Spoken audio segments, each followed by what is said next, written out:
Hello guys, എല്ലാവർക്കും നമസ്കാരം. ഇന്ന് ഞാനും ഓം മുഖിയാണ് എൻ്റെ കൂടെ ഉള്ളത്. എൻ്റെ കൂടെയുള്ള അനിയൻ്റെ പേര് ഓം മുഖിയിൽ നിന്നാണ്.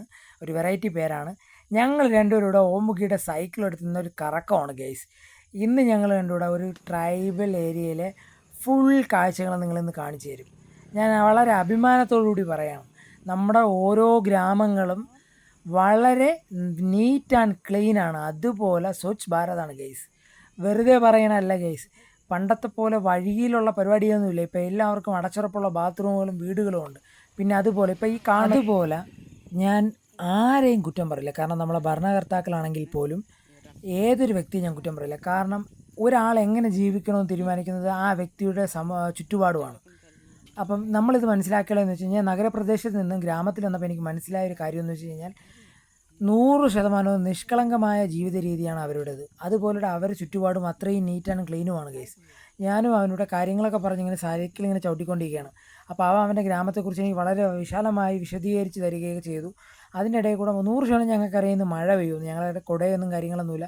ഞാനങ്ങ് സൈക്കിൾ ഓട്ടുന്നുണ്ട്, ഞാൻ അവൻ്റെ അടുത്ത് കാര്യങ്ങളൊക്കെ ചോദിക്കുന്നുണ്ട്. അവൻ എൻ്റെ സഹോദരനാണ്, അവൻ എനിക്ക് എല്ലാ കാര്യങ്ങളും പറഞ്ഞു തരുന്നുണ്ട്. ഞങ്ങൾ രണ്ടും കൂടെ വളരെ സന്തോഷത്തോടു കൂടി ഇങ്ങനെ യാത്ര ചെയ്തുകൊണ്ടിരിക്കുകയാണ് ഗൈസ്. ഈ കാണുന്നത് മുഴുവൻ ഫോറസ്റ്റാണ് ഗൈസ്. മുഴുവൻ കൂടിപ്പോയി ചുരുക്കി എണ്ണാൻ വേണ്ടി ഒരു 50 വീട് മാത്രമേ ഈ ഇത്രയും ഒരു 3 കിലോമീറ്ററിനകത്തുള്ളൂ. ബാക്കി 100% ഫോറസ്റ്റാണ്. ഇവിടെ ആന വരുന്നുണ്ട്, ആന അവർ ശല്യം ചെയ്യുന്നുണ്ട്.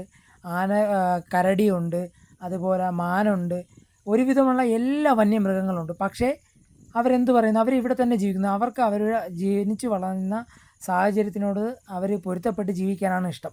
ഞാൻ അവനോട് ചോദിച്ചു, എന്തുകൊണ്ട് നഗരത്തിലോട്ട് പോകുന്നില്ല?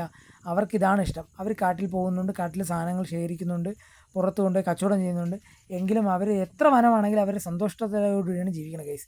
എനിക്ക് ഒരു ദിവസം ഇവിടെ താമസിക്കാനുള്ള ഒരു സാഹചര്യവും കിട്ടി, ഞാൻ താമസിക്കുകയും ചെയ്ത്. എന്ത് പറയാനാണ്, എനിക്ക് ഭയങ്കരമായ രീതിക്ക് ഇഷ്ടപ്പെട്ടു ഗൈസ്. ഇവിടെ ഏറ്റവും കൂടുതൽ സൈക്കിളാണ് ഉപയോഗിക്കുന്നത് ഗൈസ്. അതിൽ കാര്യമെന്ന് വെച്ച് കഴിഞ്ഞാൽ, ഇവിടെ 8ാം ക്ലാസ് വരെയുള്ള വിദ്യാർത്ഥികൾക്കെല്ലാം ഗവൺമെൻറ് ഫ്രീ ആയിട്ട് സൈക്കിൾ നൽകുന്നുണ്ട്. അപ്പം ഓരോ വീട്ടിലും 3-4 കുട്ടികളുള്ളിടത്ത് അവർ 4 സൈക്കിൾ വീതം കിട്ടാറുണ്ട്. അപ്പോൾ എല്ലാവരും മാക്സിമം സൈക്കിൾ ഉപയോഗിക്കുന്നുണ്ട്. പിന്നെ എനിക്കൊരു വിഷമം തോന്നുന്നത്, ഇവിടെ പെട്രോൾ പമ്പ് അടുത്തൊന്നുമില്ല. ഏകദേശം ഒരു 20-25 കിലോമീറ്റർ പോയാൽ മാത്രമേ പെട്രോൾ പമ്പുള്ളൂ. പിന്നെ അവർ സൈക്കിളാണ് കൂടുതൽ ഉപയോഗിക്കുന്നത്. കൃഷിക്കും ട്രാക്ടറും കാര്യങ്ങളൊക്കെ അവർ ഒരുമിച്ച് ശേഖരിക്കുന്നുണ്ട് പറയാറുണ്ട്. പിന്നെ ഞങ്ങൾ രണ്ടും കൂടെ വരണതിൻ്റെ തൊട്ട് ബാക്ക് സൈഡ് നിങ്ങളൊന്ന് കാണണം. 2 സൈഡും കാടാണ്, വേറെ വണ്ടികളൊന്നുമില്ല. ആ റോഡിൻ്റെ വികസനം കണ്ടോ? ആ റോഡ് ഇത്രയും നീറ്റ് ആൻഡ് ക്ലീൻ ആയിട്ട് ഇരിക്കാൻ കാരണം അവിടുത്തെ ഗ്രാമീണരും അതുപോലെ അവിടെ വാഹനം ഉപയോഗിക്കുന്നവരും. ഒരു സൈഡിൽ പോലും പ്ലാസ്റ്റിക് വലിച്ചെറിയണം ഞാൻ കണ്ടില്ല.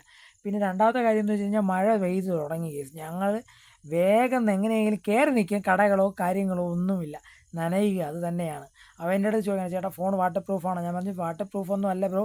എങ്കിലും ഞങ്ങൾ ഷൂട്ടൊക്കെ ചെയ്ത് ഞങ്ങളങ്ങോട്ട് പറക്കണം. ഇനി നിങ്ങൾ കാണാൻ പോണ കാഴ്ച സൈക്കിളിൽ പറക്കുക, പറന്നുകൊണ്ടിരിക്കുകയാണ് കേസ്. ഇങ്ങനെ പറന്ന് പറന്ന് പറന്ന് പറന്ന് പറന്ന് പറന്ന് പൊക്കോണ്ടിരിക്കുകയാണ്.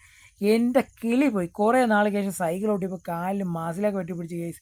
പിന്നെ ഒന്നും നോക്കിയില്ല. നമ്മൾ ആ പടം ഇന്ത്യൻ ക്ലോസറ്റ് ഒന്നും ഉപയോഗിക്കാറില്ലല്ലോ, ഇപ്പോൾ യൂറോപ്പിനല്ല, ഇരുന്ന് എണീക്കുന്ന പരിപാടി ഇല്ലല്ലോ. പിന്നെ നമ്മുടെ നാട്ടിലെ വെറൈറ്റി എനിക്ക് പറയാൻ തോന്നിയെന്ന് വെച്ചാൽ, പഴയ വഴിയിലുള്ള പരിപാടികളൊന്നുമില്ല കേസ്. ഇപ്പോൾ കക്കൂസ് ഉള്ളതുകൊണ്ട് എല്ലാവരും അടച്ചുറപ്പുള്ള ബാത്റൂമിലാണ് പോകുന്നത്.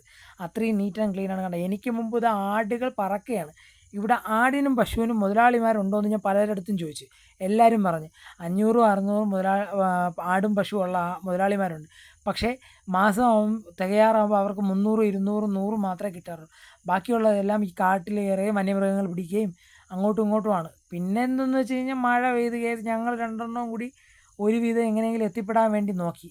ഒരു രക്ഷയില്ല കേസ്. ഇങ്ങനെ പൊക്കോണ്ടിരിക്കുന്നതല്ലാതെ 3 കിലോമീറ്റർ 4 മണിക്കൂർ സൈക്കിൾ ചവിട്ടിയാലൊന്നും എത്തുന്നില്ലെന്ന് നിങ്ങൾക്കും അറിയാമായിരിക്കുമല്ലോ. ഇതൊക്കെയാണ് അവസ്ഥ കേസ്. ഇങ്ങനെ പൊക്കോണ്ടിരിക്കുന്ന കേസ്. എൻ്റെ കാല് രണ്ടും കിഴച്ച് തുടങ്ങി. ഞാൻ എന്നിട്ട് അവനോട് പറഞ്ഞ് കുറച്ച് നേരം നീ ചവിട്ടാൻ പറഞ്ഞ് അവൻ്റെ സൈക്കിൾ എടുക്കാൻ പോകുന്നു കേസ്. അങ്ങനെ അവൻ്റെ സൈക്കിൾ എടുത്ത് അവൻ എന്നെ ഇരുത്തി ചവിട്ടുകയാണ്. ഞങ്ങൾ രണ്ടുപേരും കൂടി ചേർന്ന്. അപ്പം നിങ്ങൾ ചോദിക്കുക, ഒരു കുഞ്ഞു കുട്ടിയെ കൊണ്ട് നീ സൈക്കിൾ ഓട്ടിയല്ലോ? അതൊന്നുമില്ല, ചുമ്മാ കേസ് വീടിക്ക് ഒരു പൊലിപ്പീരിന് വേണ്ടി പറഞ്ഞതാണ്. ഇത്രയും നേരം ചവിട്ടി തീർന്നതിന് ശേഷം ചായ കുടിക്കാൻ വേണ്ടി പോയപ്പോഴത്തേക്ക് അവൻ എൻ്റെ അടുത്ത് ചേട്ടനെ വെച്ച് ഞാൻ ചവിട്ടി നോക്കട്ടാന്ന് ചോദിച്ചു. അങ്ങനെ ചവിട്ടിയതാണ്. അതിനുശേഷം ഞാൻ സൈക്കിൾ എടുത്ത് കണ്ടമുണ്ടോ അങ്ങോട്ടും ഇങ്ങോട്ടും ചവിട്ടിയാണ് കേസ്. സൈക്കിൾ കിട്ടിയ ആനന്ദത്തിൽ ഞാൻ അറുമാദിക്കുകയാണ് കേസ്. മഴ പ്ലസ് സൈക്കിൾ ഓട്ടകം, ജോൺസൺ മാഷിൻ്റെ പാട്ട്, ഇതെല്ലാം കൂടെ കൊണ്ട് അറുമാദിക്കുകയാണ്. നമ്മളെ പിള്ളേർ അവിടെ ക്രിക്കറ്റ് കളിക്കുന്നുണ്ട്. ഇതൊരു സ്പോർട്സ് കൗൺസിലിൻ്റെ കീഴിലുള്ള ക്യാമ്പസാണ്. ഞാൻ അങ്ങോട്ടും ഇങ്ങോട്ടും സൈക്കിൾ ഓട്ടുന്നുണ്ട്. എന്ത് ചെയ്യണമെന്ന് അറിഞ്ഞൂടാ ഗൈസ്. കുറച്ച് വീഡിയോക്ക് ലെങ്ത് കിട്ടാൻ വേണ്ടി അങ്ങോട്ടും ഇങ്ങോട്ടും സൈക്കിൾ ചവിട്ടിക്കൊണ്ടിരിക്കുകയാണ്. പിന്നെ ഇടയ്ക്ക് വീഴോ ഇല്ലേന്നൊക്കെ ചോദിച്ചു കഴിഞ്ഞാൽ, അങ്ങനെയൊന്നുമില്ല. ഈ സൈക്കിള് ലേഡീസ് സൈക്കിളാണ്, അതുകൊണ്ട് നമുക്ക് വേഗം സുരക്ഷിതമായി ചാടി വീഴാം. അങ്ങനെ ഞാൻ ഇങ്ങനെ ചവിട്ടി തീർന്നതിന് ശേഷം നമ്മളെ പിള്ളേരെ ഫുട്ബോൾ കളി കാണാൻ വേണ്ടി കുറച്ച് നേരം സ്റ്റേഡിയത്തിൻ്റെ മണ്ടയിൽ കയറിയിരുന്നു. ഇവിടെ ഹെലികോപ്റ്റർ ലാൻഡിംഗ് ഉള്ള സ്റ്റേഡിയമാണ്, ഹെലിപാഡുണ്ട്. ഞാൻ അങ്ങനെ കുറച്ച് നേരം ക്രിക്കറ്റ് കളിയും ഫുട്ബോൾ കളിയും